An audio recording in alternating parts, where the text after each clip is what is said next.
Hello, everybody. We're going to do something completely different today, so buckle up. Today, I'm going to narrate the homecoming story. I'm going to tell you the story, and I may have to occasionally refer to this to get it right. Homecoming story used to be the heart and center of awakening sessions up through 2016, and then things began to change again. That's the way that this teaching is. Just as I get good at something, it pulls the rug out from underneath me, and I'm back at step one. Thank God, because it just keeps it from getting old. Because we just tend to overcome stuff that we get used to, which is why, frankly, so much of spiritual teaching out there is ineffective. Is because everybody's teaching the same thing. We've all heard it. And no matter how glowing the teacher might be, if you've already heard something 12 times, it's unlikely you're going to, or 112 times, it's unlikely that the next time you hear it is going to be the time. Sometimes it happens, repetitious is mother of clarity, but not often. So this story is nothing like you've heard before, unless you've been in session with me privately, or you have perhaps watched my video course, or well, that's it. Other than a couple little small meetings in Asheville, North Carolina, back in 2013, nobody's heard this. So this homecoming story arrived here spontaneously. It was after I wrote the book of Undoing. When I wrote the book of Undoing, I put everything I knew in that book. I held nothing back. And right after I got through with it, whoop, here came something completely different, which is good, because I needed something very skillful at that point to come in so that I can handle the awakening sessions I was starting to deal with. So don't let me rattle on. Let's go ahead and just start with the homecoming story right now. I want you to relax. Just close the eyes. If you can't watch the next 30 minutes, for the next 30 minutes, don't watch this video at all. Not now. Just cut it off and watch it later. Because this is going to wake a lot of you up. A whole lot of you, I suspect. If it doesn't, I'll be surprised. And the first time out has a little advantage over the second and third because there's a little bit of a surprise factor in it. Well, there's quite a bit of a surprise factor in it. And I've used it to reawaken people who've heard the same story. I've had them ask me to tell it over and over, and it works for them, and that's great. But I'm telling you, that first time is really special. Some people have been with me for years. Like Barbara talks about it. Manju talks about it. Other people, that the first time that they got it, it just really changed their world. It'll change yours. So relax, go through this with me, be the client.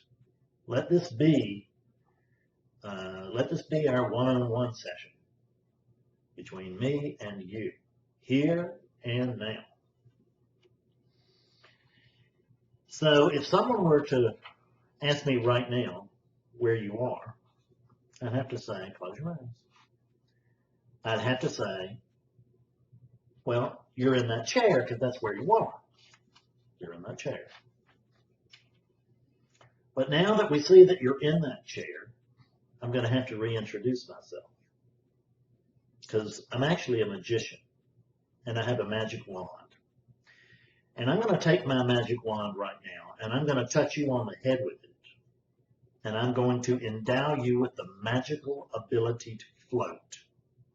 Just imagine that you're floating just like a balloon, but not far and not fast, just about an inch above the chair. Maybe 2 or 3 inches, but not far.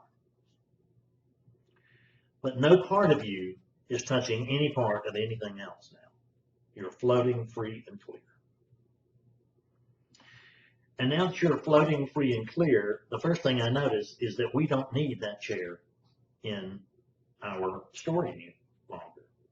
So I'm going to take my magic wand and I'm going to touch the chair and I'm going to make the chair disappear.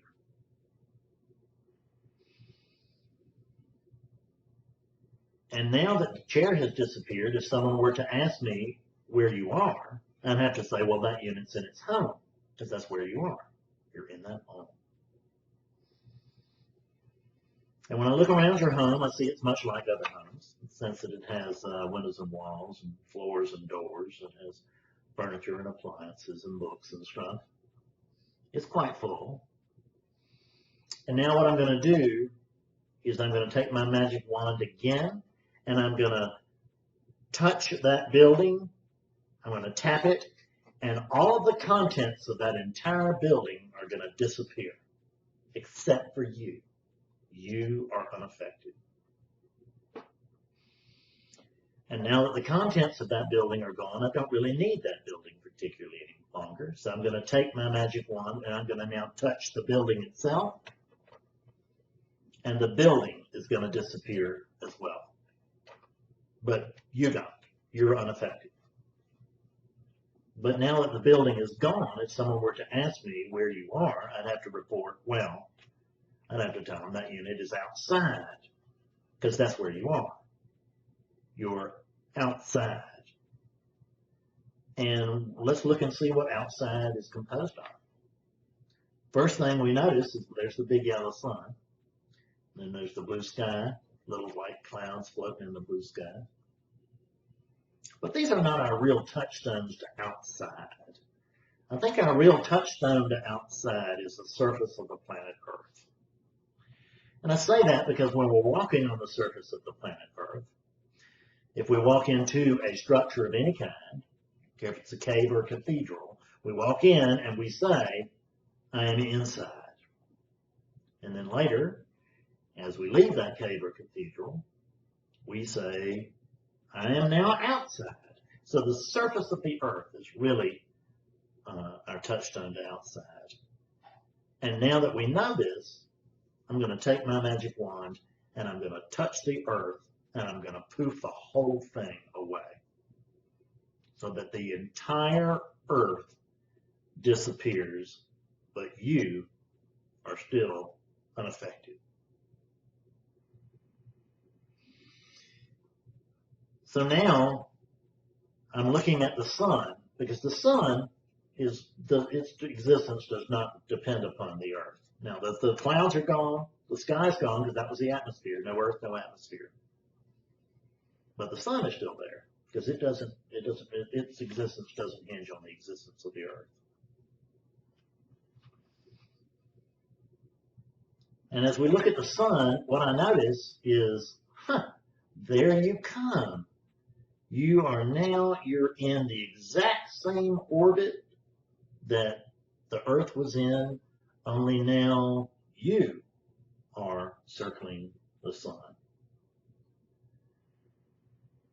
Now, since we do have the light of the sun, I want you to go ahead and float away from the sun, and I want you to go ahead and float above to where you're above the moon, or in orbit to the moon.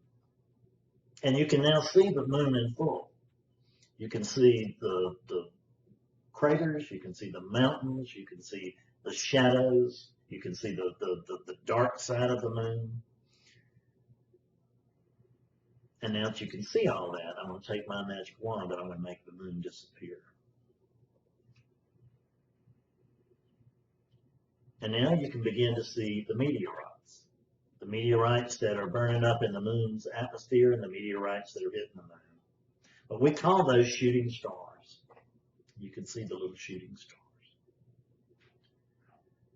And you can begin to see the asteroids too. The whole asteroid belt. Big rocky asteroid belt. The first asteroid belt. More than one. And now as you're continuing to float on out, you can begin to see other planets. And they're different sizes and shapes. They're different colors. And they're different distances from the sun. And when we take all of these planets, and we take the asteroid belt, and we take the meteorites and the moon, and the sun, and we put all that together, then what we would say is that we have that this is the solar system. So if someone were to ask me where you are, I'd have to tell them that you're in the solar system. But now I'm going to take my wand, my magic wand, and I'm going to touch the solar system. And with the exception of the sun, I'm going to make everything disappear, every planet, the moon, the planets' moons, the planets' rings, and stuff, all of it disappears, the asteroids, all of it, except for the sun. The sun remains. But the light of the sun is not so strong anymore, but it's still shining as a great big bright star, and it's still the dominant thing in the sky for the moment. But it won't be for long, because now that you have left the solar system, you can begin to see, wow, comets flashing by. You can begin to see like stars and nebulae and black holes. You can begin to see star clusters really, really well, very distinctly. And when you take all of these things, we see that they are contained in outer space. And if someone were to ask me now where you are, I'd have to tell them you're in outer space, because that's where you are. That's what all of those arisings compose. And now that you're in outer space, turn around and look at all the galaxies in your mind, Look at all of the galaxies up there in the sky. Pop, pop, pop, pop, pop, pop. They go on seemingly forever. And now that we've reached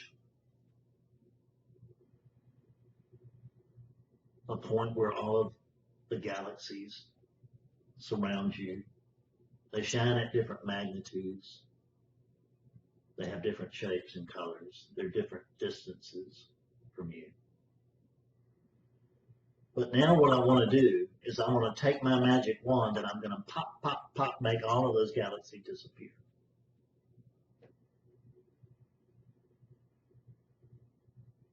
And now that all of those galaxies have disappeared, there's just dark space. And of course the sun is still over there.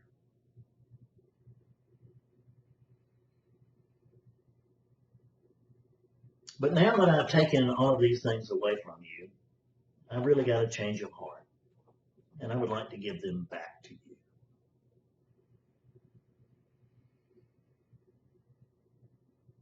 The problem is that with this dark space, I want you to notice that although there's just this dark space,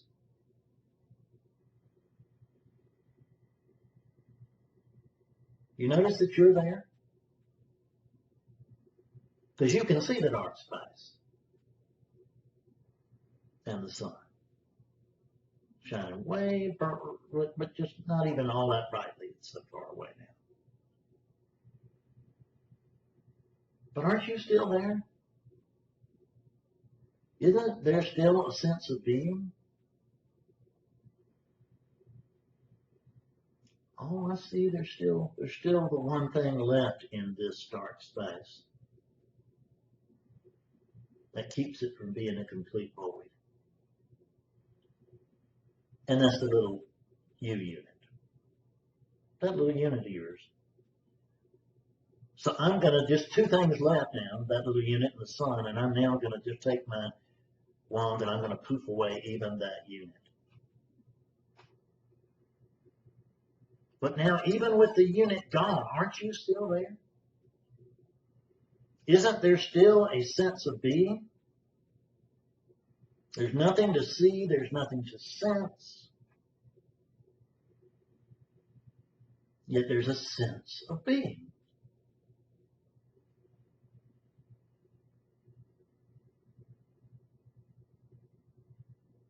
There's a sense of being in this void.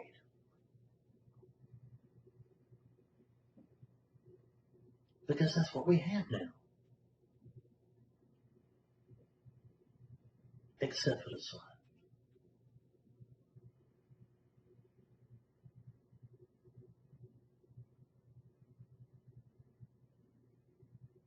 So now,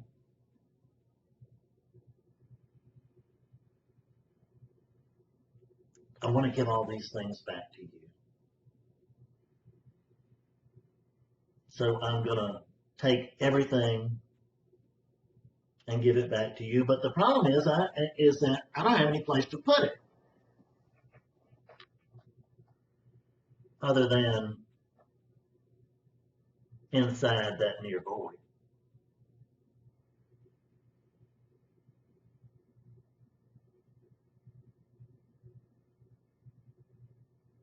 And now I'm going to take my wand and I'm going to remove the sun. Now there's no light. We could say that that unit is awash in a sea of darkness, but the unit's not even there. And it's not really the presence of darkness, it's an absence of light. We actually can't quite imagine a void because there's nothing to imagine. So you're on your own, just do your best. And since there's just this void, and I want to give all these things back to you, whatever it is that you are, that have the sense of being, the only place that I can put them is in this void, and that's exactly where I'm going to put them. And I'm going to start with the galaxies, and I'm going to pop, pop, pop, pop, pop. I'm going to bring back the galaxies, and I'm going to slip them right inside of you.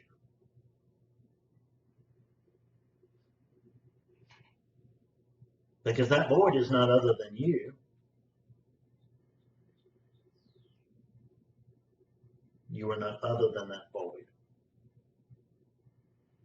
But it's a full void because it's full of the potential for everything. And now I'm going to go ahead and I'm going to take outer space. I'm going to take the stars and the star clusters and the black holes and the nebula and the comets, and I'm going to put them all back inside of you. It's the only place I can put them. And now that I've given you back outer space, I want to give you back the solar system. So I'm going to take my magic wand and I'm going to pop, pop, pop. I'm going to bring back all the planets. I'm going to bring back their rings. I'm going to bring back their moons. And now I'm going to bring back our moon. And I'm going to take those and I'm going to bring back our sun. And that's the whole solar system. And I'm going to put all of that inside of you.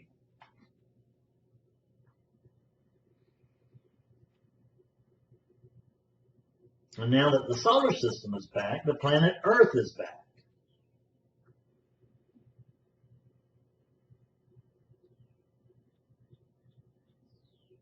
Planet Earth is what we termed outside.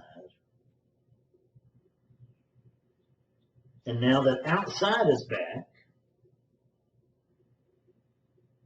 your home is back.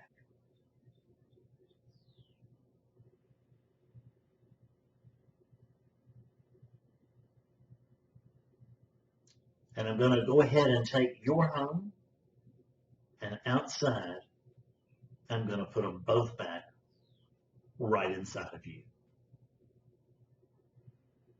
Because there's only you. You are the only thing of that available for me to put things into.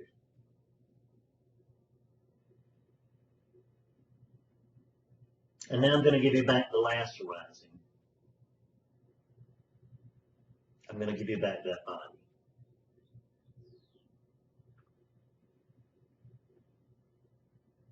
And now I'm going to poof back the body, and I'm going to put it right inside of you. And now you can see the way things really are. Is that body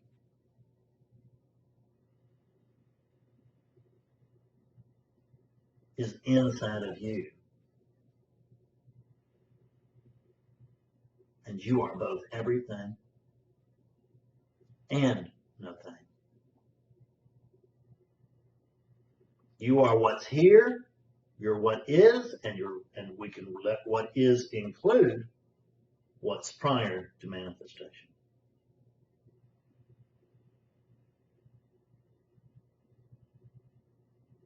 But let's just stick with manifestation. Let's just stick with, if you're not other than manifestation, and manifestation, it cannot be other than you. In the sense it doesn't equal you, but it can't be other than you. Then actually you have to be oneness, don't you?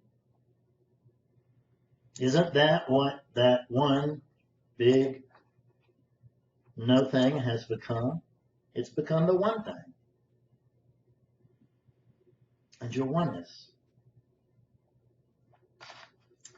And oneness, what I'd like to do is I'd like to bring a little bit more clarity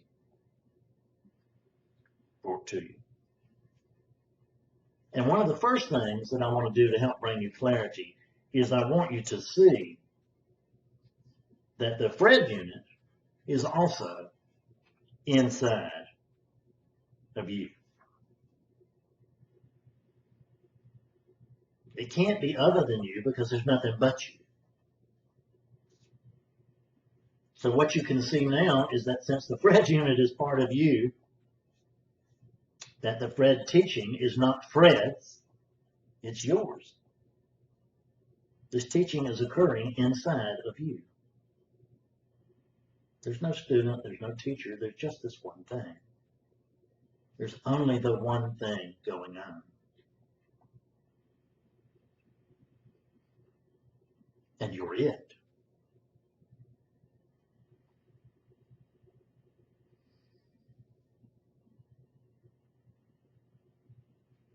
So one is, let me ask you this. When you look around, is there any place that you can find where you are not?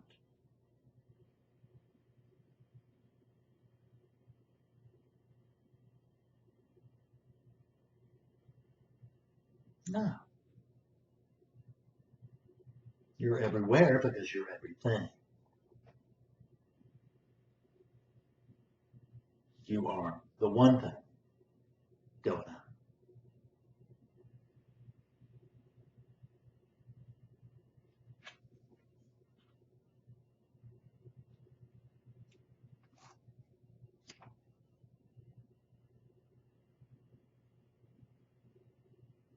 Open your eyes when you're ready.